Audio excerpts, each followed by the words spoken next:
नमस्कार। PGT Bhimsar YouTube channel पे आप सभी का स्वागत है। आज हम एक नए टॉपिक के साथ पेश हुए हैं, जो है भारत में संसदीय व्यवस्था। भारत में कितने लोकसभा के सदस्य हैं, संसद कैसे होती है, सांसदों का चुनाव कैसे होता है, उन सभी के बारे में हम आपको विस्तार से बताएंगे। कैसे सरकार बनती है और कैसे विपक्ष की भूमिका निभाते हैं।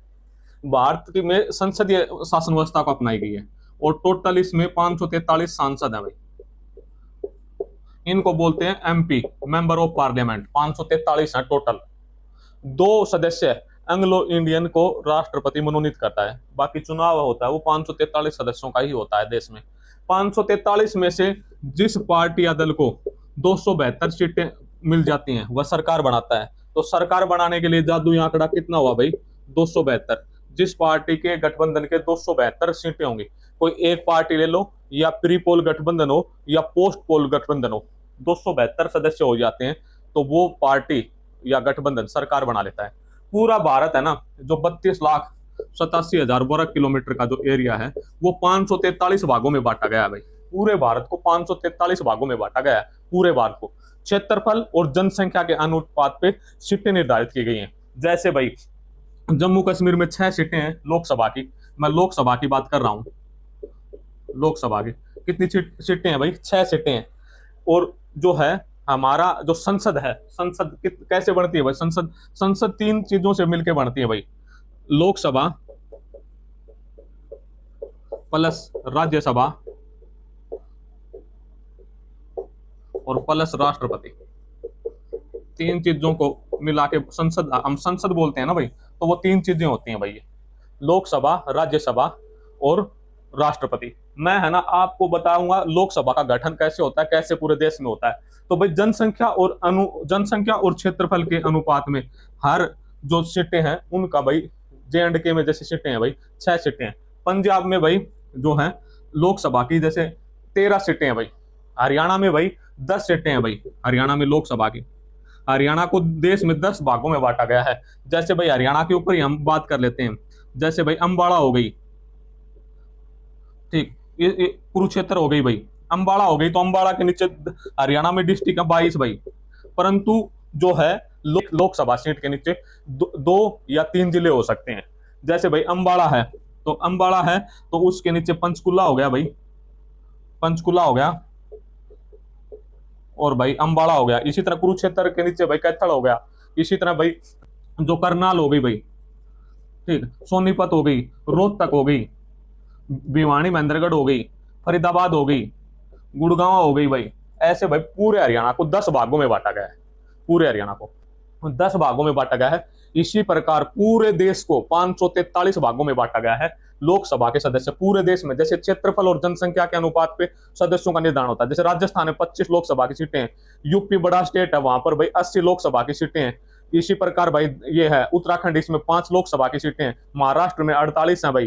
गोवा में 2 हैं भाई। जनसंख्या और क्षेत्रफल के आधार पे जो चुनाव होता है भाई, कितने एमपी होंगे, ठीक। तो भाई आगे जो बात ये है, मेन चीज ये है, जिस पार्टी या गठबंधन के 272 सीटें आ जाती हैं, कितनी सीटें भाई?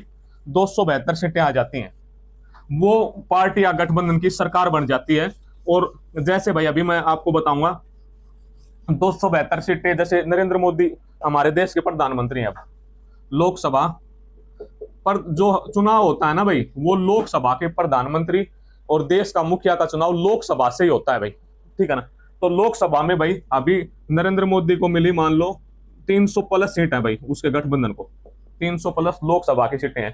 तो राहुल गांधी को मिली 99 100 सीटें भाई। कांग्रेस को मिली भाई 100 सीटें। और भाई तृणमूल को, शिवसेना को, समाजवादी पार्टी को, मायावती को, बहुजन समाज पार्टी को, सभी को मिली। परंतु भाई सरकार बनाने के लिए 272 सीटों की आवश्यकता है। कितने की आवश्यकता है? 272 की। तो बच्चों, जो पार्टी या गठबंधन 272 सीटें प्राप्त कर लेती हैं, वो पार्टी या गठबंधन सरकार बनाता है। और बाकी जो रह जाते हैं वो भाई विपक्ष की भूमिका निभाते हैं। किसकी भूमिका निभाते हैं? विपक्ष की भूमिका निभाते हैं। किसकी? विपक्ष की। जिस पार्टी या गठबंधन को मान लो 100 सीटें मिल गई कांग्रेस को, तो वो विपक्ष की भूमिका निभाएगा, विपक्ष में रहेगा। तो कई बार बच्चे पूछते हैं सर विपक्ष क्या होता है? तो विपक्ष होता है जो पार्टी या गठबंधन सरकार नहीं बना पाती और उसके सांसद जीत जाते हैं, तो वो विपक्ष की भूमिका निभाती है। तो भाई ऐसे लोकसभा में जो सीटें हैं उनका निर्धारण किया गया 543। और भाई जिस पार्टी या गठबंधन को 272 सीटें मिल जाती हैं वो सरकार बनाता है, और जिसकी सीटें बहुमत से कम रह जाती हैं वो पॉजिटिव विपक्षी भूमिका निभाता है। अब भाई सवाल ये है कि हमारे पास एक और सदन का नाम लिया था हमने, राज्यसभा। ये था लोकसभा भाई। जो राज्यसभा है ना, ये उच्च सदन है भाई। कैसा सदन है? उच्च। राज्यसभा का जो सदन है वो पढ़े लिखों का सदन माना गया है, और लोकसभा का जो जनता के प्रतिनिधि, जनता से जो डायरेक्ट रिश्ता है वो लोकसभा का है। किसका रिश्ता है भाई? लोकसभा के जो नुमाइंदे होते हैं, लोकसभा के जो सांसद होते हैं वो सीधे जनता के माध्यम से चुन के आते हैं, और उन्हीं के द्वारा सरकार का गठन होता है। और राज्यसभा भाई, राज्यसभा का जो चुनाव है, राज्यसभा के जो टोटल सदस्य हैं वो 250 है भाई। 238 तो भाई चुने जाते हैं, और 12 भाई राष्ट्रपति के द्वारा मनोनीत होते हैं। जैसे भाई रेखा को मनोनीत किया, सचिन तेंदुलकर को, माधुरी दीक्षित को, कोई बड़े हीरो हीरोइन हैं या फिर कलाकार हैं, या किसी ने भाई स्पोर्ट्स में नाम कर दिया, कला के क्षेत्र में, संगीत के क्षेत्र में विद्वान आदमी है भाई, उनको निर्वाचित किया जाता है भाई, नॉमिनेट किया जाता है, मनोनीत किया जाता है राष्ट्रपति के द्वारा। अब सवाल यह 238 का चुनाव कैसे होता है? 238 का जो चुनाव होता है, लोकसभा के सदस्य हैं वो, और राज्य विधानसभा के जो सदस्य हैं वो, जैसे हरियाणा में जो राज्यसभा की 5 सीटें हैं भाई हरियाणा में, तो हरियाणा में जो 10 लोकसभा के सांसद है वो वोट डालेंगे, प्लस जो 90 विधायक हैं, मेंबर एमएलए बोलते हैं भाई जिनको, और हिंदी में विधायक बोलते हैं, मेंबर ऑफ लेजिस्लेटिव असेंबली के जो सदस्य हैं भाई 90, वो वोट डालेंगे, और जो लोकसभा के 5 सदस्य हैं वो वोट डालेंगे। समझ गए होगे भाई, राज्यसभा के सदस्य हैं वो जनता से डायरेक्ट कनेक्शन नहीं होता भाई, ठीक है, वो भाई जनता के जो प्रतिनिधि चुने जाते हैं ना, वो भाई उनके द्वारा वो है। अब भाई सवाल उठता है, कई बार बच्चे पूछते हैं भाई विधानसभा, विधानसभा देश में, हमारे में विधानसभा की व्यवस्था है भाई। जैसे हमारे देश में जो है सत्ता का विकेंद्रीकरण किया गया है, सत्ता का बंटवारा किया गया है, तो जो हमारे देश को चलाने के लिए सरकार है वो केंद्र सरकार है, उसमें भाई लोकसभा से डायरेक्ट एमपी चुने जाते हैं, वो सरकार बनाती है और उनका मुख्य प्रधानमंत्री बनता है। इसी तरह भाई हमारे देश में जो 28 राज्य हैं और 2 केंद्र शासित प्रदेश हैं, दिल्ली और पुदुचेरी, इनमें भी भाई मुख्यमंत्रियों की व्यवस्था है, ठीक। तो जो 28 राज्य हैं इनमें भाई मुख्यमंत्री चुने जाते हैं, इनको बोलते हैं जो विधायक। भाई विधायक का मतलब होता है एमएलए भाई, इंग्लिश में बोलते हैं MLA, member of legislative assembly, विधायक का चुनाव होता है। अब तो ये क्या था कि बड़े लेवल पे बांटा गया था भाई, ये सरकार होती है ना, जो छोटे लेवल की विधायक जो एमएलए होता है, ये किसी स्टेट के बनते हैं भाई। इन में किसी भी गठबंधन को या दल को, जिसको गठबंधन या किसी दल को जो सीटें मिल जाती हैं ज्यादा, वो सरकार बनाता है। जैसे भाई हरियाणा में 90 सीटें हैं भाई विधानसभा की एमएलए की, तो भाई जिसको भाई 2 से भाग कर दो, जिसकी जितनी होगी भाई 45, जिस पार्टी को या गठबंधन को 45 सीटें आ जाएंगी, 45 से एक ज्यादा भाई, तो 46, जिसको बहुमत के लिए 46 का आंकड़ा चाहिए भाई, जिस गठबंधन को या दल को 46 सीटें आ जाएंगी वो मुख्यमंत्री बनेगा। और इसको भाई अलग अलग उसमें बांटा गया है। जैसे हमारा भाई गुड़गांव में ले लो आप, गुड़गांव में भाई गुड़गांव की सीट हो गई, बादशाहपुर की हो गई भाई, सोनना की हो गई, और भाई पटौदी की हो गई। इसको छोटे लेवल पे बांटा गया है जनसंख्या और अनुपात के तहत, ठीक है ना। और भाई जैसे ये महेंद्रगढ़ ले लो भाई, जैसे भाई नारनौल होगी, महेंद्रगढ़ होगी, अटेली होगी, नांगल चौधरी होगी, 4 विधानसभा सीटें हैं। तो भाई विधानसभा सीटें अलग होती हैं भाई। इनमें जो मुख्यमंत्री के लिए चुनाव, जैसे हरियाणा में भाई 48 सीटें आ गई बीजेपी की, तो भाई वो मुख्यमंत्री बन गया जो नायब सिंह सैनी है।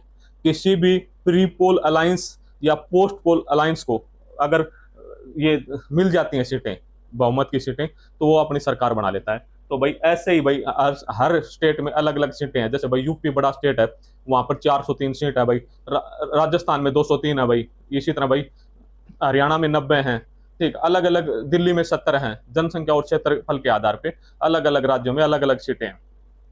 तो भाई ये होता है जो भारतीय संसद ये जो व्यवस्था थी उसके बारे में विस्तार से आपको बताया। अब भाई जो एमएलए होते हैं भाई, उनकी जो उम्र होती है भाई चुनने के लिए, वो 25 साल की होती है भाई। जो चुनाव, जो एमएलए का चुनाव होता है वो 25 साल की उम्र में होता है भाई। 25 साल कम से कम उम्र होनी चाहिए भाई, 25 ईयर्स। और लोकसभा के जो सांसद हैं भाई उनके लिए भी 25 ईयर्स चाहिए। और भाई जो राज्यसभा के हैं भाई, राज्यसभा के जो सांसद हैं उनके लिए भाई 30 साल की उम्र चाहिए, क्योंकि राज्यसभा को विद्वानों का सदन माना गया है। ऐसे ही भाई जो कुछ कंडीशन है भाई, राज्यसभा कभी भंग नहीं होती है, राज्यसभा कभी भंग नहीं होती है। और लोकसभा का कार्यकाल होता है वो 5 साल का होता है भाई। लोकसभा और राज्य विधानसभा जो चुने जाते हैं भाई एमएलए और जो एमपी, इनका कार्यकाल 5 साल के लिए होता है। 5 साल के बाद इनको, या अगर सरकार अपना बहुमत खो देती है तो भी हटना पड़ता है, वरना 5 साल बाद फिर चुनाव होते हैं और फिर अपनी दावेदारी पेश करते हैं। इसके साथ ही भाई हम ये कह सकते हैं कि भारत की जो संसदीय व्यवस्था है वो दुनिया की सबसे बेहतरीन संसदीय व्यवस्था है। इसके साथ ही भाई पाकिस्तान और देश है साइड में, उन सभी में कभी कुछ हो जाता है, कभी कुछ हो जाता है भाई। जो राज्यसभा है वो भाई उच्च सदन है और ये कभी भंग नहीं होती है भाई, ये हमेशा चलता रहता है। और राज्यसभा का कार्यकाल 6 साल का होता है भाई, आपको मैं बता दूं। राज्यसभा का जो कार्यकाल है वो 6 साल का होता है। प्रश्न आता है, और राज्यसभा का जो पदेन सभापति होता है वो देश का उपराष्ट्रपति होता है। लोकसभा का अध्यक्ष होता है जो सीनियर चुन के जाते हैं, हम जिनको भेजते हैं वही जो है वहां पे लोकसभा का अध्यक्ष। अपनी जो पार्टी जैसे बीजेपी जीत गई तो उन्होंने अपना जो है वो लोकसभा का अध्यक्ष निर्वाचित कर दिया अपने किसी सदस्य सीनियर मोस्ट को। परंतु राज्यसभा का जो सभापति होता है, जो अध्यक्ष होता है, वो उपराष्ट्रपति होता है भाई, उपराष्ट्रपति।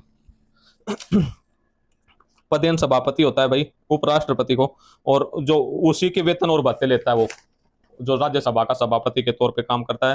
राष्ट्रपति को कम से कम 2 बार भाई राज्यसभा का अधिवेशन बुलाना जरूरी होता है।